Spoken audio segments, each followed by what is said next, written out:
It was a chilly autumn evening when Sarah realized she had left her bedroom window open.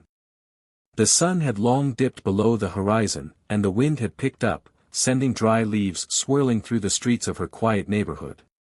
She cursed herself for her forgetfulness as she pulled her coat tighter around her, hurrying up the steps to her small, two-story house. Sarah had always been cautious, almost obsessively so. Living alone had made her more vigilant, always double-checking the locks on doors and windows before going to bed.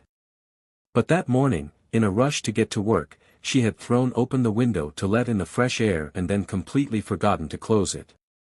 Now, with the shadows lengthening and the night growing colder, she felt a knot of unease tighten in her stomach. As she entered the house, the familiar creaks and groans of the old wood welcomed her.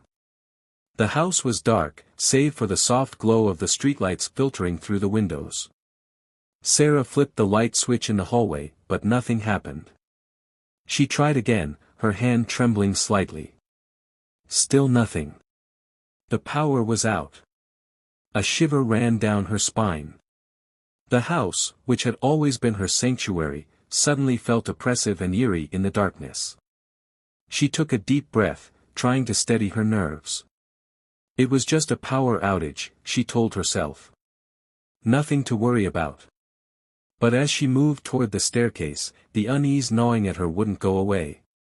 She couldn't shake the feeling that something was wrong. Her mind raced as she remembered the open window upstairs. Had someone noticed? Had someone entered? Sarah shook her head, trying to dismiss the thought. It was ridiculous, she told herself. This was a safe neighborhood, and nothing ever happened here. Still, she grabbed the flashlight from the kitchen drawer and made her way cautiously up the stairs. The house was eerily silent, the kind of silence that amplifies every creak of the floorboards, every rustle of the wind outside. As she reached the top of the stairs, she aimed the flashlight down the hallway. The beam of light wavered slightly as she approached her bedroom door, which was slightly ajar. Her heart pounded in her chest as she pushed the door open. The room was just as she had left it that morning, except for the window. It was still open, the curtains billowing gently in the breeze. The flashlight's beam cast long, shifting shadows on the walls as she stepped into the room. Relief washed over her as she crossed the room and shut the window, sliding the latch into place. She scolded herself for being so paranoid. Of course, no one had broken in. The window was on the second floor, after all, who would climb up there? But just as she turned to leave the room, something caught her eye. The flashlight beam had landed on something out of place, a small, dark smudge on the wooden floor, right beneath the window. Sarah's breath caught in her throat as she knelt down to inspect it. It was a footprint. A wet, muddy footprint. She stared at it, her mind racing. It hadn't rained that day, where could the mud have come from? Her thoughts were interrupted by a sound, a soft creak, like a floorboard shifting under the weight of something heavy. Sarah froze, her heart hammering in her chest. The sound had come from the hallway, just outside her bedroom door. Slowly, she rose to her feet, every muscle in her body tensed. The flashlight trembled in her hand as she pointed it toward the door. "Hello?" she called out, her voice barely above a whisper. There was no response. The house was silent again, but the feeling of being watched, of not being alone, was overwhelming. She took a cautious step toward the door, then another. Her hand reached out to grip the doorknob, but she hesitated, afraid of what she might find on the other side. Summoning all her courage, Sarah yanked the door open and shone the flashlight into the hallway. It was empty.